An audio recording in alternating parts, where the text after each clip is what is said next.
جو خواب دیکھا تھا اس خواب کے مطابق بھی اس بات کی طرف اشارہ ہے کہ نبی صلی اللہ علیہ وسلم اپنی والدہ کی دعا کی خواب کی تعبیر تھے، اور وہ بہت ہی خوبصورت خواب تھا۔ جیسا ہم نے پہلے بھی ذکر کیا ہے کہ نبی صلی اللہ علیہ وسلم کی پیدائش کا جو سال ہے وہ عام الفیل ہے۔ یہ ایک بہت بڑی نشانی ہے کہ نبی اکرم صلی اللہ علیہ وآلہ وسلم عام الفیل کو کیوں پیدا ہوئے۔ یہ بات سیرت نگار جو ہیں مورخین اس بات کا اظہار کرتے ہیں کہ یہ ایک ایسی نشانی ہے جس کا مطلب ہی یہ تھا کہ جو سیادت اور جو سرداری نبی اکرم صلی اللہ علیہ وآلہ وسلم کے حصے میں آنے والی تھی، اس سے سارے لوگ جو ہیں وہ محفوظ رہیں گے۔ یعنی مکہ ویسے ہی محترم اور مکرم ہے، اور اس کی حفاظت اللہ تبارک و تعالیٰ نے شروع سے ہی کی ہے، اور وہ پوری دنیا کی جو زمین ہے اس کے اندر جو سب سے اچھا مقام ہے وہ بیت اللہ شریف ہی ہے۔ لیکن اس کے باوجود نبی اکرم صلی اللہ علیہ وآلہ وسلم کے پیدائش سے قبل عام الفیل کا ظاہر ہونا اس بات کی دلیل ہے کہ جتنی بڑی بھی کوئی طاقت ہوگی وہ نبی اکرم صلی اللہ علیہ وآلہ وسلم کے بعد جو ہے وہ اس انداز سے اثر انداز نہیں ہو سکتی۔ تو آپ علیہ الصلوۃ والسلام کی ولادت کے موقع پر ایک تو یہ سب سے بڑی چیز ہے کہ عام الفیل کو پیدا ہوئے، اور ہاتھیوں کا یہ جو لشکر تھا اس کے بارے میں قرآن مجید میں پوری سورت جو ہے وہ بھی نازل شدہ ہے۔ اسی طرح دوسری بات یہ بھی ہے کہ مجوسیوں کی جو آگ جلائی گئی تھی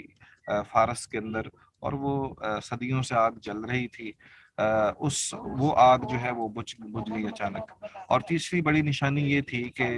جنوں کو اور شیاطین کو جو ہے وہ آسمان پہ جانے سے منع کر دیا گیا کہ وہ خبریں نہیں سن سکتے۔ تو یہ مختلف نشانیاں تھیں۔ اسی طرح کی اور دیگر نشانیاں بھی یہ تھیں کہ جو تورات کے اندر مذکور تھیں، اور جس میں یہ بیان کیا جاتا ہے کہ جو شام کے یہود تھے وہ انتظار کر رہے تھے اس بات کا کہ آخری پیغمبر جو ہے وہ آنے والا ہے۔ چنانچہ روایات کے اندر ملتا ہے کہ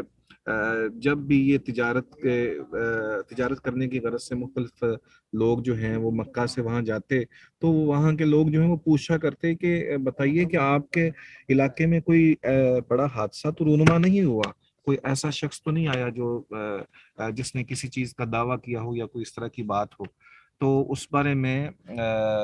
بحیرہ راہب جو ہے اس کا ایک واقعہ بڑا مشہور و معروف ہے، اور وہ نبی اکرم صلی اللہ علیہ وسلم کی پیدائش کے بعد کا ہے۔ بہرحال نبی اکرم صلی اللہ علیہ وآلہ وسلم کے بارے میں یہود جو تھے وہ متمنی تھے اس بات کے کہ ان کے علاقے میں نبی اکرم صلی اللہ علیہ وسلم پیدا ہوں، اور وہ زیادہ تر ان کو جو روایات ان کے ہاں موجود تھیں ان کے موقف کے مطابق یہ تھا کہ آپ کھجوروں کے علاقے میں ہوں گے۔ چنانچہ ایک روایت تو یہ ہے کہ ایک طبہ ایک بادشاہ تھا یمن کا جو کہ بہت ہی اثر انداز بھی تھا، اور یہود کے ہاں بھی اس کا ایک درجہ اور مقام تھا، اور عیسائی بھی اس کے ساتھ تھے۔ تو وہ آیا نبی اکرم صلی اللہ علیہ وسلم کے حوالے سے، بہرحال ابھی نبی اکرم صلی اللہ علیہ وسلم کی پیدائش نہیں تھی، تو وہ آیا بیت اللہ کا طواف کرنے کے لیے اپنے دور میں۔ اس کو بتایا گیا کہ دنیا کے اندر ایک ایسا مقام ہے، اللہ رب العزت کا ایک ایسا گھر ہے جو کہ سب سے زیادہ معزز اور محترم ہے۔ تو اس نے چاہا کہ میں اس کا جو ہے نا دیدار کروں، چنانچہ وہ حج کے لیے یا بیت اللہ کی زیارت کے لیے یمن سے آیا اپنے پورے لاؤ لشکر سمیت۔ چنانچہ جب وہ آیا تو واپسی پہ رستے میں جتنے بھی لوگ ملتے یا علاقے ملتے وہ ان کو تاراج کرتا جاتا، یا ان کو، ظاہر بات ہے کہ وہ ایک بادشاہ تھا تو اس دور میں یہی ایک طریقہ کار تھا کہ جو طاقتور ہوتا وہ دوسرے کو ہتھیا لیتا۔ تو جب وہ مدینہ کے قریب پہنچے تو وہاں پہ کھجوریں وغیرہ تھیں اور اس طرح کا ماحول تھا، تو اس نے اس علاقے کو بھی لوٹنا چاہا، تو اس کے ساتھ جو موجود کچھ لوگ تھے انہوں نے منع کر دیا۔ انہوں نے کہا کہ یہ دراصل آخری نبی کے علاقہ محسوس ہوتا ہے، اس لیے اس جگہ پر آپ کبھی بھی کوئی ایسا کام نہیں کیجیے گا۔ چنانچہ اس نے اس موقع پر ایک صندوق اور اس کے اندر بے شمار قیمتی چیزیں اور دیگر کچھ ایسی چیزیں جو ہیں وہ رکھیں، تاکہ وہ جو ہیں وہ وہاں پر جب آخری نبی آئیں تو وہ ان کو تحفے کے طور پر دی جا سکیں۔ اس طرح کر کے پھر انہوں نے اپنا ایک بہت ہی جو خاص ایک شخص تھا اس کو وہاں پہ مقرر کیا کہ تو اپنی اولاد اور اولاد در اولاد جو ہے وہ وہاں پہ رکھنا، تاکہ جو ہے وہ آپ کے لیے یہ آسانی ہو سکے، اور آخری نبی کو میرا سلام بھی کہنا۔ چنانچہ نبی اکرم صلی اللہ علیہ وسلم اپنے آخری دور میں یعنی آپ جب ہجرت کے بعد وہاں پہنچے تو وہی حضرت ابو ایوب انصاری رضی اللہ تعالی عنہ کے بارے میں آتا ہے کہ یہ وہی اسی نسل میں سے تھے جس کو طبا بادشاہ نے وہاں پہ مقرر کیا تھا۔ تو بہرحال اس طرح کی دیگر کئی ایسی شہادتیں اور گواہیاں ملتی ہیں جو کہ تورات اور انجیل میں بھی آتی ہیں، اور آپ علیہ الصلوۃ والسلام کے انتظار کے حوالے سے ساری دنیا جو تھی وہ منتظر تھی کہ آخری نبی جو ہیں وہ آنے والے ہیں، اور ان کا وقت ہوا چاہتا ہے، کیونکہ تورات اور انجیل کے اندر یہ ساری چیزیں مذکور تھی۔ تو بہرحال نبی اکرم صلی اللہ علیہ وآلہ وسلم پیدا کب ہوئے ہیں، اس بارے میں مختلف تواریخ جو ہیں وہ بیان کی جاتی ہیں، ہر ایک کا اپنا اپنا طریقہ کار ہے۔ چونکہ اس دور میں اس بات کا بہت زیادہ اہتمام نہیں کیا جاتا تھا۔ آپ کے علم میں ہے کہ جیسے حج کے مہینے کو تبدیل کر دیا جاتا تھا، محرم کے مہینے کو تبدیل کر دیا جاتا تھا، اور جو حرمت والے مہینے ہیں ان کو تبدیل کر دیا جاتا تھا اپنی مرضی سے۔